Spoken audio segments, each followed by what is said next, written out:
আমার মা খাবার খাইতে পারে না, তোমার আমার মা গোসল করতে পারে না, তোমার আমার মা নামাজ আদায় করতে পারে না, তোমার আমার মা ঠিক মতো গোসল করতে পারে না। যখন ঘুমাইতে যায় তোমরা তখন 10টা-12টা বাজে যায়, ওই সময় তোমার আমার মা মুরগির মতো নড়ানড়ি করে। ওই সময় আব্দুল্লাহর বাবা ডাক দেয়া বলে, ও আব্দুল্লাহর আম্মা, কেন তুমি এই যে নড়ানড়ি করো, মুরগির মতো লাফালাফি করো? ওই সময় আব্দুল্লাহর আম্মু ডাক দেয়া বলে, ও আব্দুল্লাহর বাবা,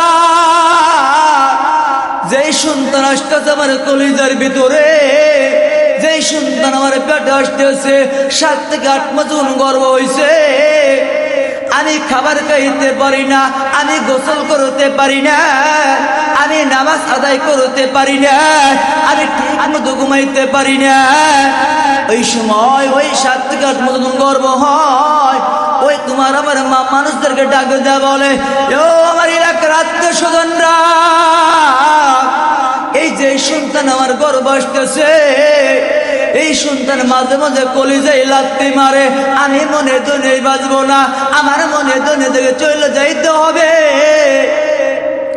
ওই সময় এলাকার মানুষ ডেকে ডেকে বলে, ও বৌমা, তুমি সন্তান, যে সন্তান আসতেছে, সন্তান আসার পর সন্তান দেখে তোমার কলিজা ঠান্ডা হয়ে যাবে, তোমার কলিজা ঠান্ডা হয়ে যাবে।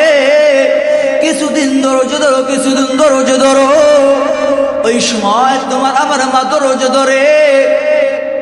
ওই সময় তোমার আমার মা দাদার কাছে যায়, দাদির কাছে চলে যায়, নানার কাছে যায়, নানির কাছে চলে যায়, আর সকল মানুষকে ডাকতে বলে, দেখো আমার সেই সন্তান আসতেছে, মাঝে মাঝে কলিজায় লাথি মারে, আমার মনে তুলে থাকা হবে না।